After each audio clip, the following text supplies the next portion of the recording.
आज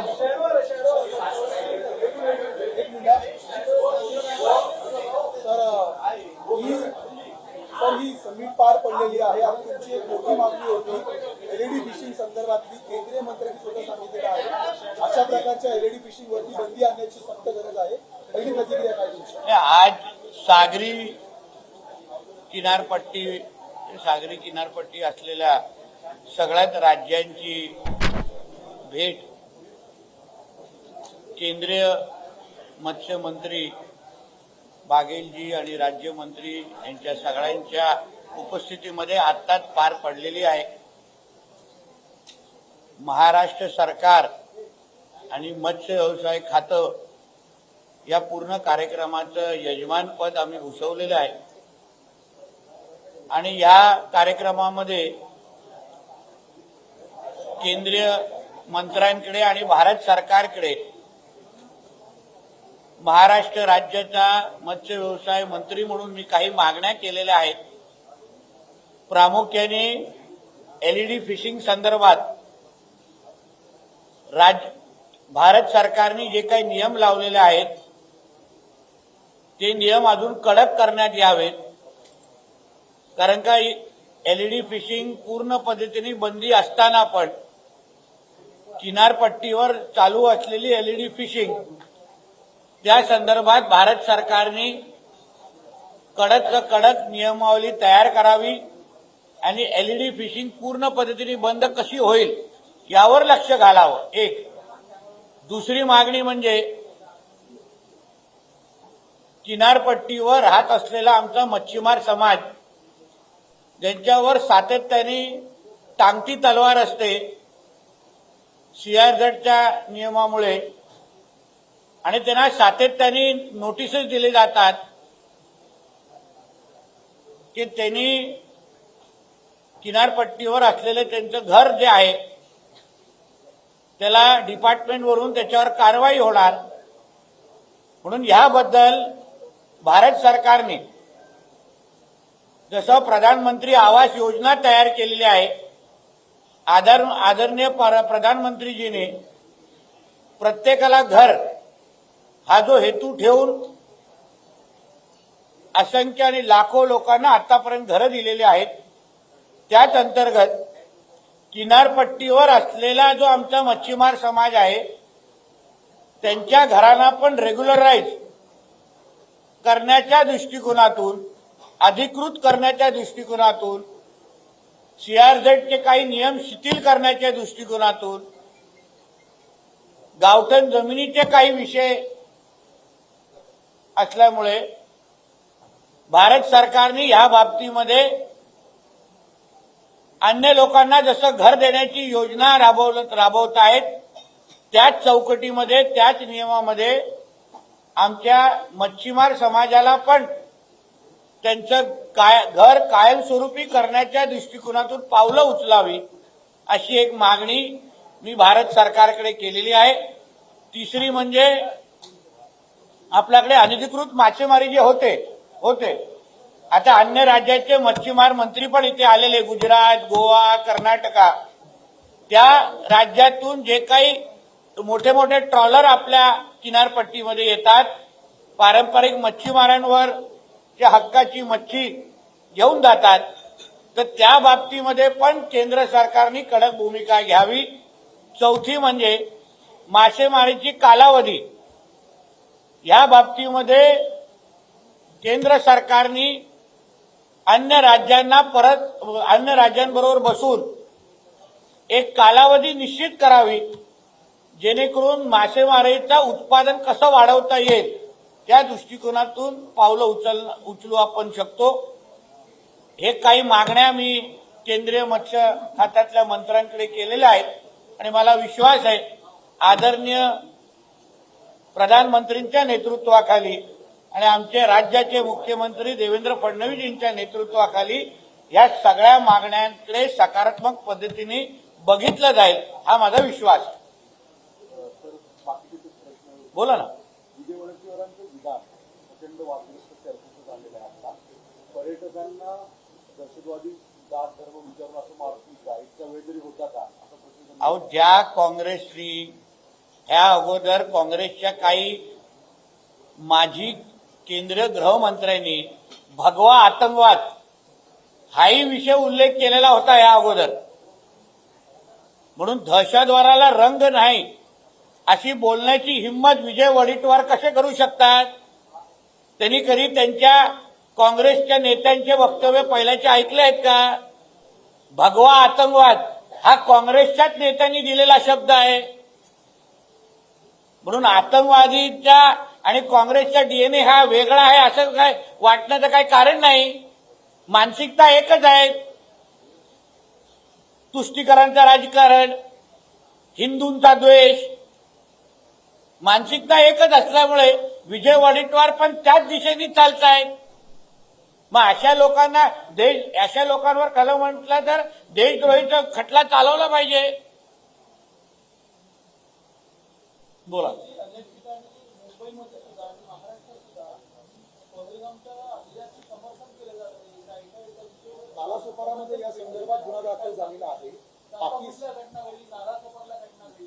बघा, जे जे पाकिस्तानचे प्रेमी आहेत या राज्यामध्ये आमच्या आदरणीय मुख्यमंत्री देवेंद्र फडणवीसजींनी सक्त ताकीद दिलेली आहे.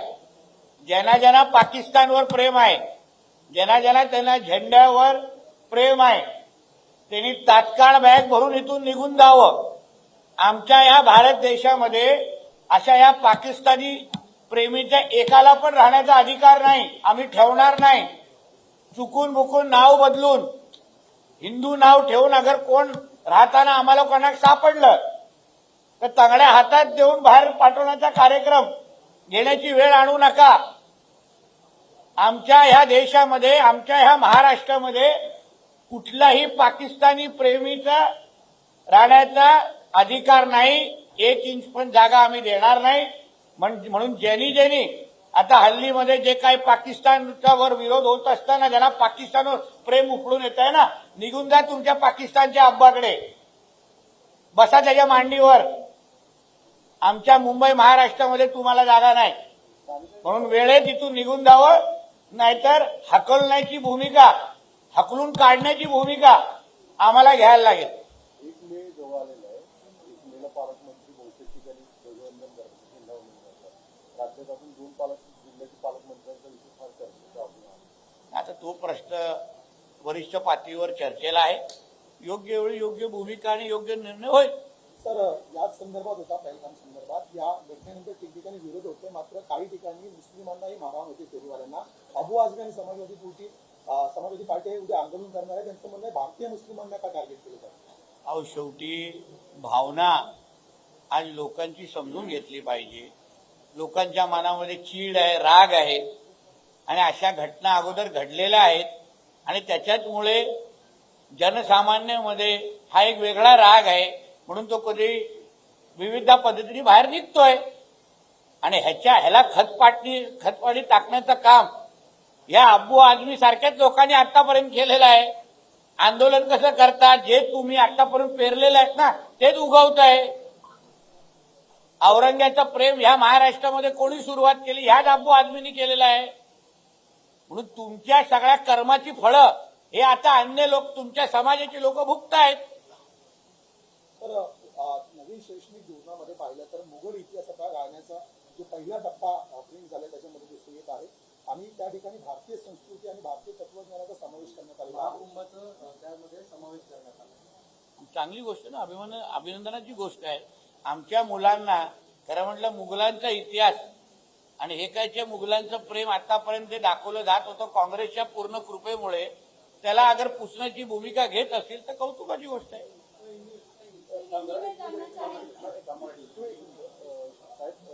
काल 2 दिवसापासून तुमच्या योगेश कदम यांची वाक्ययुद्ध खूप चर्चा आहे. काय कशामुळे? योगेश कदम हे माझे मित्र आहे. दुसरीकडे जाणारा बाण त्यांनी हातावर काय घेतला हा सर्वात मोठा प्रश्न आहे. मुळामध्ये माझं भाषण व्यवस्थित बघितलं असतं, ऐकलं असतं. आमचं हिंदुत्वादी विचाराचं सरकार आहे. आमची लढाई हे दहशतवाद आणि जिहाद्यांच्या विरोधात आहे. म्हणून हिंदूंनी आपसात भांडू नये हे मी परत एकदा सगळ्यांना सांगतो. कारण हेच त्या जिहाद्यांना पाहिजे. हेच त्या दहशतवाद्यांना पाहिजे की हिंदू हिंदूंनी आपसात भांडलं पाहिजे. म्हणून योगेशजींना सांगेन की आपण हिंदू म्हणून एकत्र राहून या दहशतवाद आणि जिहाद्यांच्या विरोधात कसं भांडू शकतो. त्या दिवशी जेव्हा ती दंगल घडली तेव्हा आमच्या हिंदू मुलांच्या डोक्यावर दगडी कोणी मारली, विटा कोणी मारले, ह्याबद्दल विरोधात भूमिका एक हिंदू म्हणून आपण सगळ्या जणांनी घेतली पाहिजे. त्याच्यामध्ये शिवसेना, बीजेपी, राजकारण, माझा तुझा मतदारसंघ हा फार गौण आणि छोटी गोष्ट आहे. एक हिंदू म्हणून ज्या दिवशी आपण एकत्र राहू त्याच दिवशी या जिहाद्यांच्या विरोधात आपण एकत्र लढू शकतो आणि तीच त्या दिवशी माझ्या भाषणाची भूमिका होती. म्हणून कुठल्याही पक्षाच्या चौकटीत राहून आणि झेंड्यामध्ये हिंदू या विषयावर बघू नये. हिंदू म्हणून आपण एकत्र येऊन या जिहादी आणि दहशतवाद्यांच्या विरोधात लढावं, खांद्याला खांदा लावून लढावं, हे मी त्यांना मैत्रीचा सल्ला देतो.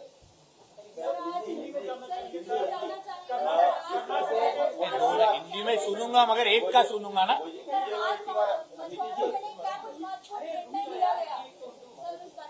देखिए, मछुआरों के बारे में आज जो कोई सागरी राज्य थे उनको सब साथ में लेके उनकी समस्या और आगे का विजन समझने का काम हमारे केंद्रीय मत्स्य मंत्री ने, फिशरीज मिनिस्टर ने, बाघेल जी ने आज उनके अध्यक्ष के खाली हम लोग ने रखा था. महाराष्ट्र ये यजमान की भूमिका में था और इसलिए आज के वक्त एलईडी फिशिंग के बारे में केंद्र सरकार ने कड़क भूमिका लेनी चाहिए. मछुआरों के जो घर है जो सीआरजेड के ऊपर है उसको रेगुलराइज कैसे कर सकते हैं उस बारे में केंद्र सरकार ने मदद करनी चाहिए, उसमें पॉलिसी डिसीजन लेना चाहिए. उसके साथ ही इलीगल जो फिशिंग होती है, अन्य राज्यों से जो ट्रॉलर आते हैं और हमारे राज्य में जो इलीगल फिशिंग होती है उस बारे में केंद्र सरकार ने अन्य राज्यों के साथ बात करने की कोशिश और पहल करनी चाहिए. और चौथा मतलब उसके जो फिशिंग की जो कालावधि है, जो समय है, उसको सभी राज्यों ने साथ में आके जिससे फिशिंग का प्रोडक्शन बढ़ सकता है उसके अनुसार फिशिंग का ड्यूरेशन और वक्त तय करने की भूमिका सभी राज्यों ने लेनी चाहिए. ऐसी कुछ 4 मांगे हम लोग ने महाराष्ट्र सरकार के माध्यम से केंद्र के पास रखी है. केंद्र भी इसके तरफ पॉजिटिवली और सकारात्मक पद्धति देखेगा, इससे मुझे विश्वास है. दो बातें हैं पहलगाम को लेके. जिस तरह से कल कांग्रेस के मुख्यमंत्री है कर्नाटका के सीतारमण, उनका कहना है कि जो सरकार का फेलियर है जो पहलगाम में हुआ, और मैं चाहता हूं कि पाकिस्तान के साथ जंग ना हो, और आज बड़कीवाद स्टेटमेंट करते हैं. इस तरह से देखिए, आतंकवादियों का और जिहादियों का और कांग्रेस का डीएनए एक ही है, अलग नहीं है.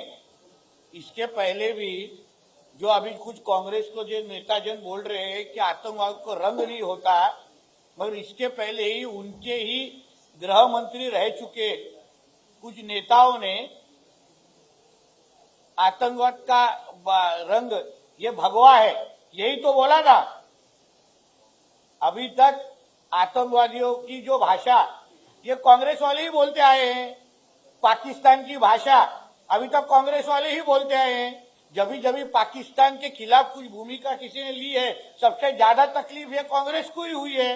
इसलिए तो मैंने बोला ना, पाकिस्तान और जिहादियों के और आतंकवादियों का डीएनए और कांग्रेस का एक ही है, इसमें कुछ फिर नई बात नहीं है.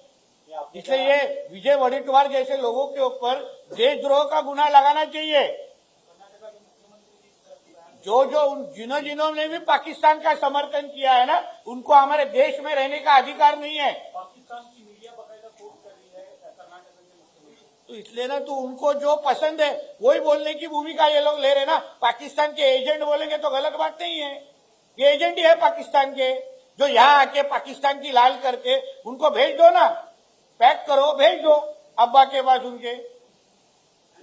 वडेट्टीवार कह रहे कि ऐसा इतना टाइम कहाँ होता है आतंकवादी के पास कि धर्म पूछे, जात पूछे, बल्कि वो आप कलमा पढ़ा. इसलिए ना, जो इस वडेट्टीवार के पार्टी ने भगवा आतंकवाद ये शब्द लाया था ना, उनको ये इसी तरीके के स्टेटमेंट दे सकते हैं वो लोग.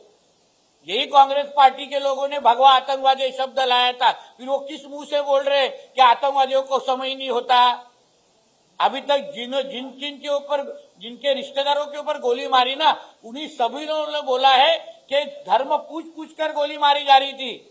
छोटे बच्चे से लेके बुजुर्ग तक बहुत सारे माताओं और बहनों ने बोला है कि हमारे पतियों को धर्म पूछ के गोली मारी थी। फिर उनको कौन से मुंह से वड़िटवार जैसे देशद्रोही मिलने जाएंगे। और इसलिए मैं बार बार कहता हूं, आतंकवाद का जो रंग है वो हरा ही है और कांग्रेस का रंग भी हरा ही है। महाराष्ट्र में भी कई सारे ऐसी जगह है जहाँ पर लोग विरोध प्रदर्शन कर रहे हैं, लेकिन वहाँ पर कुछ जगह पर मुस्लिम लोगों ने आपत्ति इसलिए जताई कि पाकिस्तान का झंडा है। कई ऐसे जगहों पर घटना जो हमारे महाराष्ट्र में रह के जिस तरीके की भूमिका हमारे महाराष्ट्र के मुख्यमंत्री ने ली है, देवेंद्र फडणवीस जी ने, उन्होंने स्पष्ट बोला है कि जिसको पाकिस्तान जो रहने वाले ना उन्होंने निकल जाए, और उनको समर्थन करने वाले जो है, फिर नाला सोपारा है, सांता क्रूज है, जिधर भी है, अगर उनको इतना प्यार है ना पाकिस्तान से, तुरंत निकल जाए, वरना उनका इधर रहना मुश्किल हम लोग कर देंगे। हमको हमारे देश से बड़ा इधर कुछ नहीं है। और तुमको अगर पाकिस्तान कोई झंडे के ऊपर अगर कोई पैर रख रहा होगा और जिसको जिसको तकलीफ है ना, तुरंत पाकिस्तान निकल जाए, वरना उनको यहाँ से वो पार्सल पाकिस्तान भेजने का सब कार्यक्रम हमारे पास तय है। हिंदू कार्यकर्ताओं द्वारा पाकिस्तान के झंडों को जो है जलाया जाता, पैर रखा जाता, उस दौरान जो है कुछ जिहादियों ने उन पर हमला किया, उन्हें जो है मारा बोलकर। तो इसलिए तो बोला ना, इन जिहादियों की जगह इधर महाराष्ट्र में नहीं है, मुंबई में, उनकी जगह पाकिस्तान में है। शायद उनके अब्बा और अम्मी पाकिस्तान में रहते तो इधर क्या कर रहे हैं वो लोग। इसलिए सही वापिस इस तरह की हिम्मत कोई भी अगर दिखा रहा होगा ना, वो पार्सल पाकिस्तानी भेजना चाहिए, इधर उनकी जगह नहीं है। पाठ्यक्रम में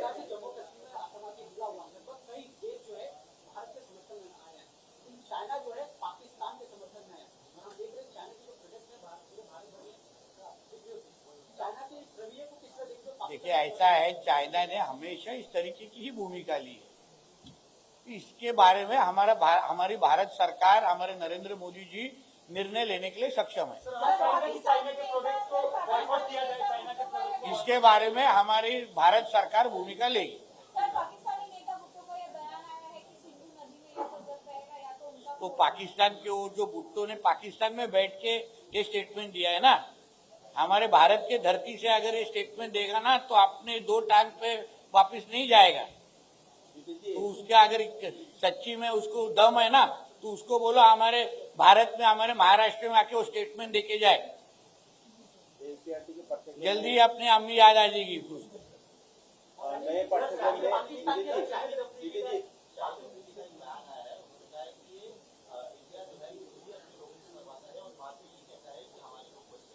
जी इसलिए तो हम लोग बार बार भूमिका, सबकी भूमिका यही है ना कि पाकिस्तान के साथ हम लोग क्रिकेट क्यों खेलना चाहिए, उनके कलाकारों को इधर क्यों लाना चाहिए, क्योंकि हम उसको खेल के तरह देखते हैं, मगर इनको उसको अपना देश प्रेम ही बार बार दिखाना है। इसलिए आगे जाके पाकिस्तान के साथ क्रिकेट खेलना हो, उनके कलाकारों को इधर काम देने के बारे में भारत ने कड़क भूमिका लेनी चाहिए। वे लायकी के लोग नहीं है उनके साथ क्रिकेट खेलने के, बैट सर पे मारने के लायकी के वो लोग। चला रे बाबू। पाठ्यक्रम में अब जो है मुगलों के इतिहास की बजाय जो हमारा इतिहास है अभी का मॉडर्न इतिहास सिखाया जाएगा। वो अच्छी बात है, मुगलों की इतिहास से सीखने की हमारे बच्चों को कोई जरूरत नहीं है। जिस मुगलों ने हमारे इस भारत देश को इस्लाम राष्ट्र बनाने के लिए सब कुछ कोशिशें की, उनका इतिहास पढ़ के हमारे बच्चे कभी कुछ उनको नहीं कुछ सीख मिलने नहीं वाली है। इससे अच्छा हमारे हिंदू राष्ट्र के बारे में जितने ज्यादा हमारे बच्चे सीख सके, उतनी ज्यादा प्रगति उनकी होगी। सर, सामना में भी भाजपा से सवाल उठाए, जिस तरह से जो इलीगल पाकिस्तानी यहाँ रह रहे थे, सामना में ये कहा गया है कि पहलगांव अटैक हुआ उसका क्यों वेट किया गया पाकिस्तानी। और सबसे बड़ा सुनता करके हुआ पाकिस्तानी तो मातोश्री में रहता है, उसको पहले निकालो, पाकिस्तान भेज डालो उसका धर्मांतर हो चुका है।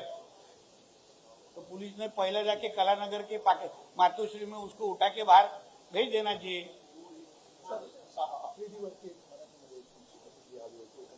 अप्रदी सारखा नालायक ज्यांच्या बरोबर मुळामध्ये आपण भविष्यामध्ये या पाकिस्तान बरोबर क्रिकेट खेळणं असो, या पाकिस्तान बरोबर त्यांचे कलाकारांना इथे काम देण्याचं असो, याबद्दल खरंच आता कडक भूमिका घ्यायची गरज आहे. कारण का ह्यांच्यासाठी सर्वात मोठा त्यांचा धर्म आहे, त्यांचा देश आहे. तेव्हा खेळाबद्दल विचार करत नाही, तेव्हा सर्व धर्म पाव, खेळाला रंग देऊ नका, हे जे काय लेक्चर देणारे सेक्युलरचे काही किडे आहेत ना, आता आफ्रिदीला ऐकावं. म्हणून ह्या लोकांना पुढचे भविष्यामध्ये ह्यांना भारतात येऊन खेळायला द्यायला पाहिजे का, यांचे लाड करायला पाहिजे का, फुलांनी यांचं स्वागत करायला पाहिजे का, याबद्दल खरंच विचार करण्याची वेळ आहे. फुलांच्या जागी चपलाचा हार घालायला पाहिजे त्या लोकांना, आफ्रिदी सारख्या लोकांना. चला.